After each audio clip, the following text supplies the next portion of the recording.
All right, hello friends, welcome back to study I Q. I am a friend Rahul Saygaonkar और हम लोग अभी continue करेंगे हमारी जो चर्चा थी। पार्ट 1 में हम लोगों ने कुछ सवाल एग्रीकल्चर के देखे थे, फिर हिस्ट्री के देखे थे और अभी उसको हम लोग कंप्लीट करते हैं। हिस्ट्री के कुछ और सवाल है। जैसे कि मैंने आपको बताया, history was rather tricky this time. थोड़ा सा ट्रिकी टाइप के सवाल आए थे, कुछ आसान सवाल थे, कुछ करंट अफेयर से जुड़े हुए थे और फिर कुछ काफी ज्यादा फैक्चुअल सी भी इंफॉर्मेशन आपसे पूछी गई थी। तो चलिए चर्चा करते हैं। आखिरी सवाल यह था, क्वेश्चन नंबर 60 हम लोगों ने डिस्कस किया था, जिसका जवाब 2 ओनली बताया था। रीड बिटवीन द लाइंस मैंने कहा था आपसे। UNICEF was wrong, it was UNESCO. I told you this. Let's move on and talk about question number 61। देखिए, क्वेश्चन नंबर 61 भी एक करंट अफेयर से जुड़ा हुआ सवाल था। यहां पे आपको सवाल पूछा गया with reference to Chausath Yogini temple. और अगर आपने इस पर्टिकुलर न्यूज को पढ़ा है और अगर आप जानते होंगे कि इंडियन पार्लियामेंट की नई बिल्डिंग बन रही है, राइट, ये काफी ज्यादा चर्चा में थी। इसके हम लोगों ने कवर किया था स्टडी आईक्यू पर। इसके अंदर एक स्टेटमेंट भी वही कहा जाता है, it's design has given the rise to a popular belief that it was an inspiration behind the Indian Parliament, right. तो अगर आपने इसको सुना है तो ये स्टेटमेंट तो सही है। जैसे आपको पता चलेगा statement 4 is right, then you will end up with 2 options, C और डी। अब आपको डिपेंड करता है यहाँ पे कि कौन सा सही है, कौन सा गलत है। 1 तो स्टेटमेंट एब्सोल्युटली करेक्ट है, आप यहाँ पे देख सकते हो। It is a circular temple built during the reign of Kachchhapaghata dynasty. Although अगर आप डायनेस्टी को नहीं जानते देन ऑल्सो काफी सेफ बेट रहेगा, इसको स्टेटमेंट को आप करेक्ट मानोगे तब भी। तो 1 is right statement, 4 is right statement. अब सवाल उठता है 2 और 3 के ऊपर। तो क्या 2 करेक्ट है, क्या 3 करेक्ट है, इसको जानते हैं। देखिए, 2 में एक एक्सट्रीम स्टेटमेंट दिया हुआ है, it is the only circular temple built in India.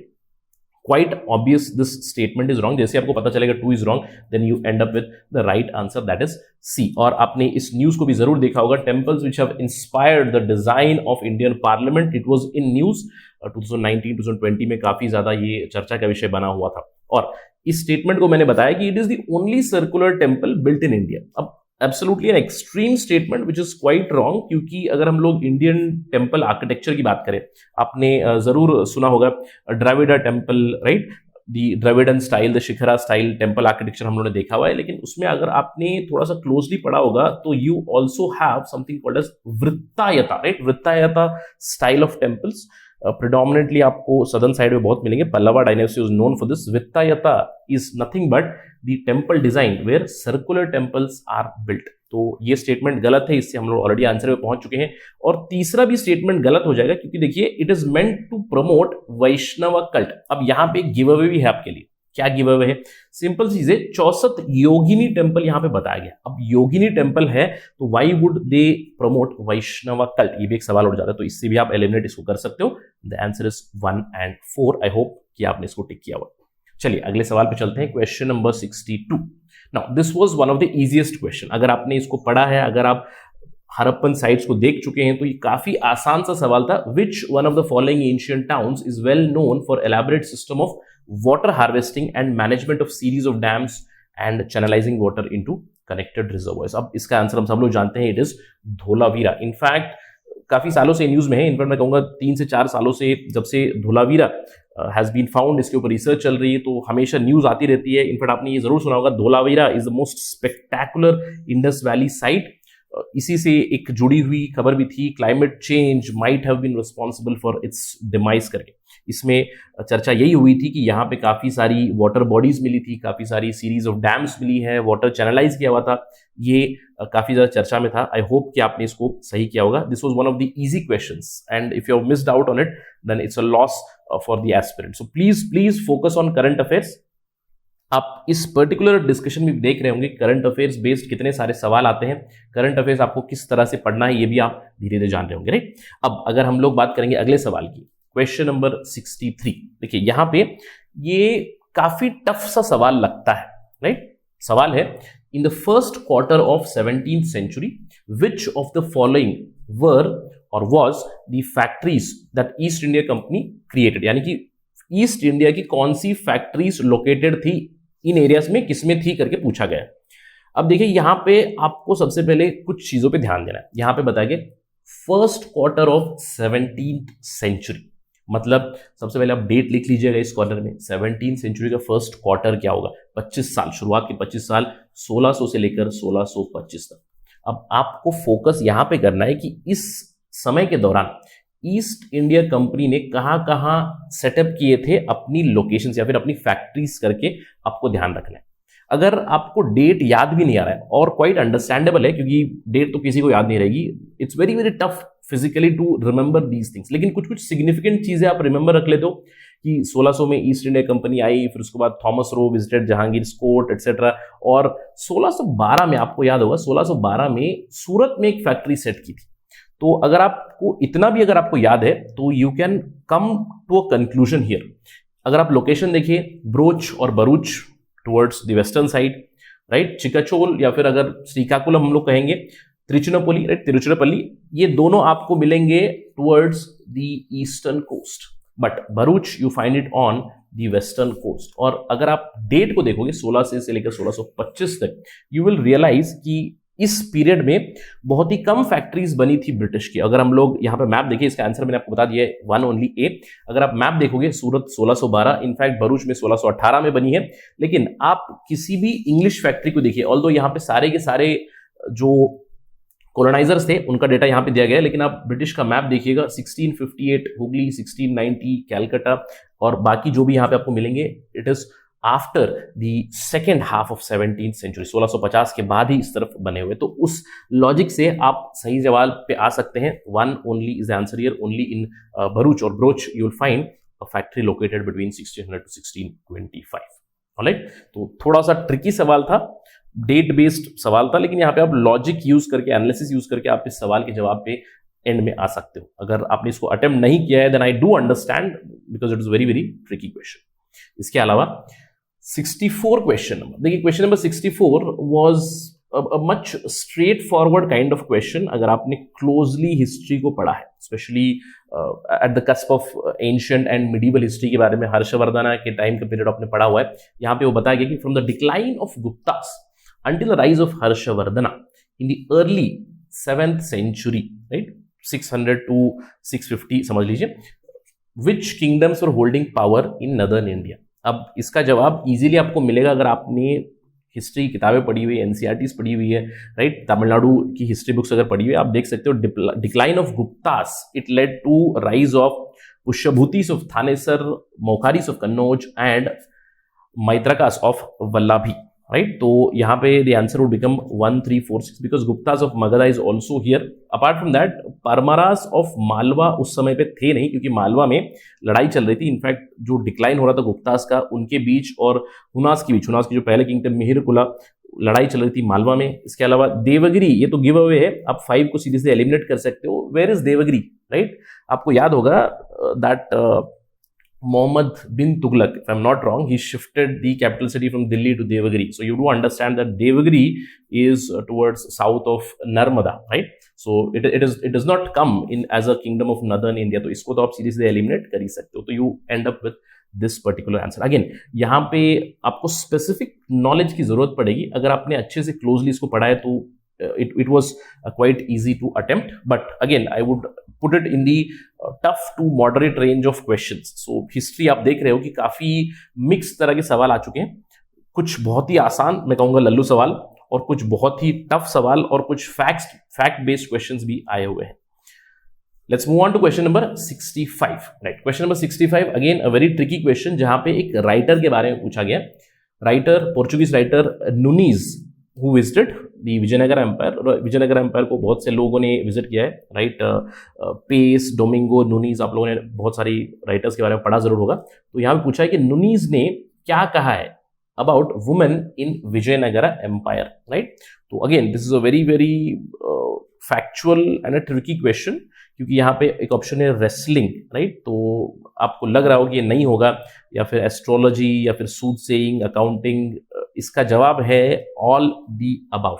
Again you need exact information for this, और else you can also go with your gut feeling और कन्विक्शन की शायद हो सकता है, क्योंकि नुनीज ने कहा है कि उनके जो राइटिंग्स में मिला हुआ है that the king also had women who used to wrestle, who were astrologers, who were soothsayers, who were accountants. A lot of things have been written here.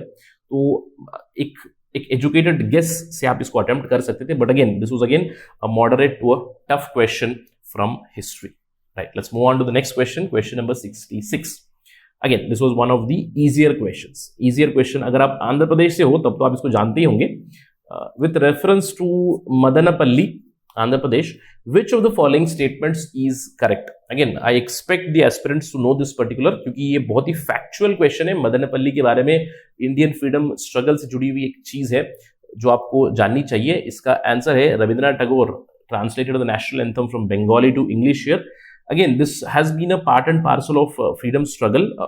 In fact, this has been a part and parcel of news, I would say, rather from 2 to 3 years. ये खबर मुझे लगता है 2019 की होगी. How a poem recital in Madanapalli led to India getting its national anthem. तो यहाँ पे इन articles में आपको मिलेगा कि Rabindranath Tagore actually translated. He was for a very short time here. 1919 में यहाँ पे मदनपल्ली में थे रविंद्रनाथ टैगोर, जहाँ पे उन्होंने बंगाली से इंग्लिश ट्रांसलेट किया था हमारा नेशनल एंथम जन गण मन. सो अगर आप ये जानते थे तो I hope you have done it right. Let's move on to the next question 67. देखिए 67 अगेन एक एनालिसिस वाला क्वेश्चन है. एनालिसिस यहाँ पे आप कुछ चीजें एलिमिनेट कर सकते हो, लेकिन आपको कुछ चीजों को जानना पड़ेगा, कुछ लोकेशंस को जानना पड़ेगा. यहाँ पे आपको हिस्टोरिकल प्लेस दी गई है. हिस्टोरिकल प्लेस बरजहोम, चंद्रकेतुगढ़ और गणेश्वर, राइट. और ये मैं कहूंगा चंद्रकेतुगढ़ और गणेश्वर तो काफी न्यूज में रहे हैं. बरजाहोम आपने पढ़ा होगा. बरजाहोम एक नियोलिथिक साइट है which is not known for rock cut shrines, right. You find it in Jammu and Kashmir. It is a Neolithic site जहां पे आपको peculiar kind of burial sites आपको मिली है, तो इसको आप एलिमिनेट कर सकते हो. और बाकी चंद्रकेतुगढ़ it has been known for terracotta art and Ganeshwar has been known for copper artifacts. Ganeshwar आपको राजस्थान में मिलता है near the Khetri copper mines. Location भी है इसका. यहाँ पे बहुत सारे कॉपर आर्टिफैक्ट्स आपको मिले हैं. तो इसका जवाब है 2 and 3. Again I would say moderate to a tough question itself, you need to know. और ऐसे ही सवाल है जहां पे आपको थोड़ा सा रिस्क लेना पड़ता है, कुछ एजुकेटेड गेसेस आपको मारने पड़ते हैं. देन प्रॉब्ली अगर if you get it right then cost benefit अगर आप एनालिसिस करोगे तो यहाँ पे बेनिफिट ही होगा, कॉस्ट थोड़ा सा कम ही रहेगा. इनफैक्ट जैसे कि मैंने आपको बताया चंद्रकेतुगढ़ और गणेश्वर चर्चा में भी थे, न्यूज में भी थे. गणेश्वर अगर आपको लोकेशन पता होगी, it is located in the copper mines, Khetri copper belt में राजस्थान में मिलता है.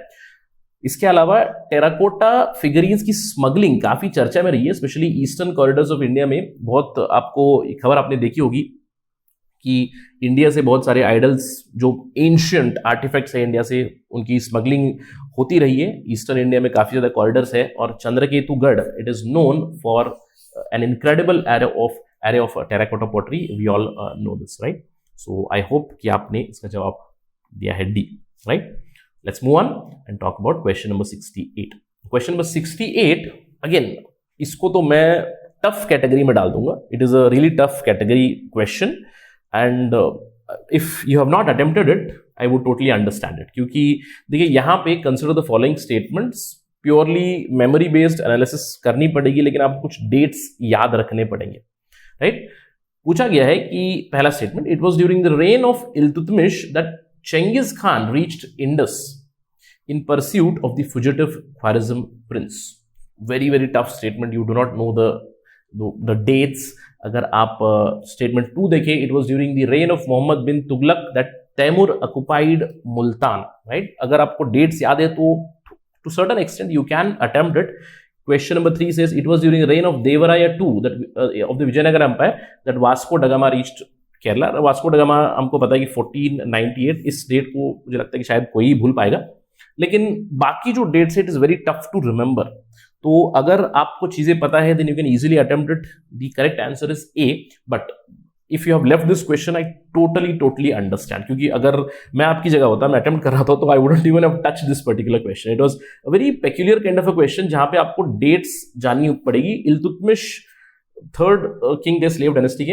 He ruled from 1211 to 1236 and it was during this time itself somewhere in 1220s that Genghis Khan he reached Indus in pursuit of the Khwarizm prince. इसके अलावा Mohammad bin Tughlaq he ruled Delhi from 1325 to 1351, but Taimur occupied Multan in at the late 1390s, right? In 1397, if I'm not wrong. इसके अलावा देवराया, the emperor of Vijayanagar, ruled from 1422 to 1466. अगर आपको ये पता है तो easily you would have eliminated this because you know when did Vasco da Gama reach Goa. So again, a very very tough question. I think one of the toughest questions from history was this particular question. Right, let's move on. Question number 69 की बात करते हैं. देखिए 69 एक आसान सवाल है. क्यों? क्योंकि मैं गेस कर रहा हूं कि बहुत से लोग, बहुत से एस्पिरेंट से बहुत से लोग जो हैं वो at least Goa as a tourist तो जा चुके हैं, और टूरिस्ट अगर जा चुके हैं तो सेंट फ्रांसिस की बेसिलिका को जरूर विजिट किया हुआ है. It is a very prominent place, और वहां अगर आप गए हो तो you would know a few things that the feast of Saint Francis Xavier is celebrated every year in Goa. ये तो हमें पता है. So you would end up with B, C and D. And the first statement is also pretty fine, pretty straightforward. Saint Francis Xavier was one of the founding members of Jesuit order in India. Absolutely true. इसके अलावा ये जो second statement है, this was the wrong statement. Saint Francis Xavier died in Goa and a church is dedicated to him there. Yes, a church is dedicated to him there, but he did not die in Goa. तो आपको ये याद रखना है. He died somewhere in a province in China at the end of his life. So again, अगर आप 2 eliminate कर दोगे तो आपको डायरेक्टली आंसर मिल जाएगा. The answer would be 1 and 3 only. So थोड़ा सा आप लॉजिक यूज करोगे. अगर आपने गोवा विजिट किया है तो I do expect you to attempt this particular question, but again I put it in the moderate to a tough category itself in history. और क्वेश्चन नंबर 70 एक और सवाल है जिसको हम लोग डिस्कस कर चुके हैं. इनफैक्ट स्टडी आईक्यू पे हम लोगों ने मिताक्षरा लॉ के ऊपर भी डिस्कशन की हुई थी. It was with reference to Mitakshara law.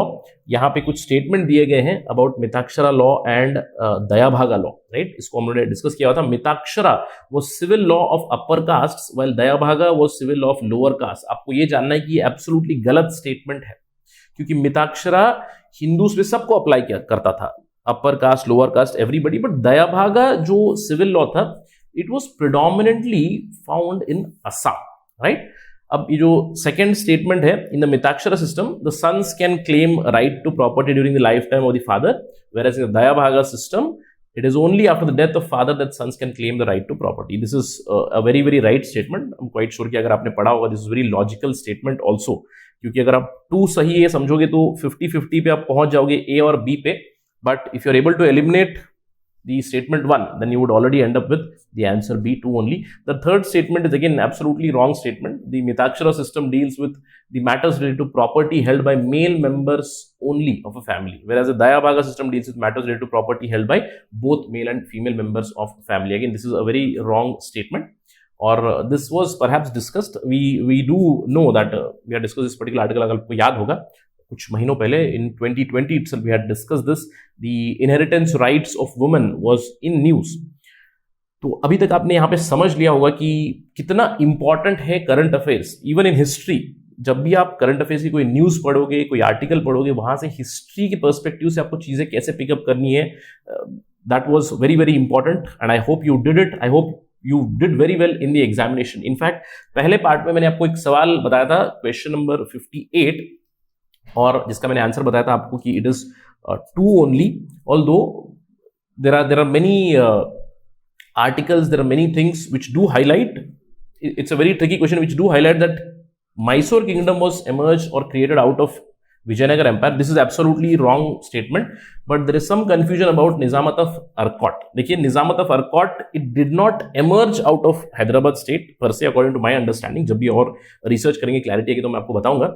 Nizamat of Arcot एक मैं कहूंगा प्रिंसिपैलिटी जरूर थी, क्योंकि हैदराबाद स्टेट में जो निज़ाम रूल था, तो निज़ाम रूल का कंट्रोल जरूर था अर्कॉट के ऊपर कुछ समय के लिए, but Arcot itself was a separate territory. Now that's the understanding, but in general there is a lot of confusion between A and B, right. और ऐसे बहुत सारे सवाल होते हैं, इसका फाइनल आंसर केवल यूपीएससी ही दे सकता है, right. But as of now will stick to this, 2 only is the answer. But और भी रिसर्च करेंगे, अगर हमें और इन्फॉर्मेशन मिलेगी तो we will update you on our platform. So this was the discussion from my side about agriculture and history questions. I hope that you have done good in the examination. अगर कुछ सवाल गलत भी है, please do not get demotivated. मैं तो कहूँगा कि कट ऑफ के बारे में सोचना बंद कर दीजिएगा. Start thinking about mains. एक आध दिन का ब्रेक लेके again get back to mains preparation as soon as possible. Specially वो लोग जो सोच रहे हैं कि मेरा नहीं होगा, मैं लिम्बो में हूं, या फिर मेरे कट ऑफ के आसपास बहुत सोच के मेरे मार्क्स ऐसे हो रहे हैं वैसे हो रहे हैं, it is a very very wrong thought process. क्योंकि उस चीज में आप एटलीस्ट अपने 100 दिन वेस्ट कर दोगे, मैं कहूंगा 2 से 3 महीने आप वेस्ट कर दोगे, और बाद में आप पछताओगे कि उस समय मैंने पढ़ाई नहीं की, मेंस की काफी अच्छी खासी तैयारी हो सकती थी। सो प्लीज छोटा सा ब्रेक लीजिएगा, ब्रेक जरूर बनता है, but again get back to mains preparation as soon as possible. So I am Rahul Saygaonkar signing off from this part of discussion. Thank you for watching. Jai Hind.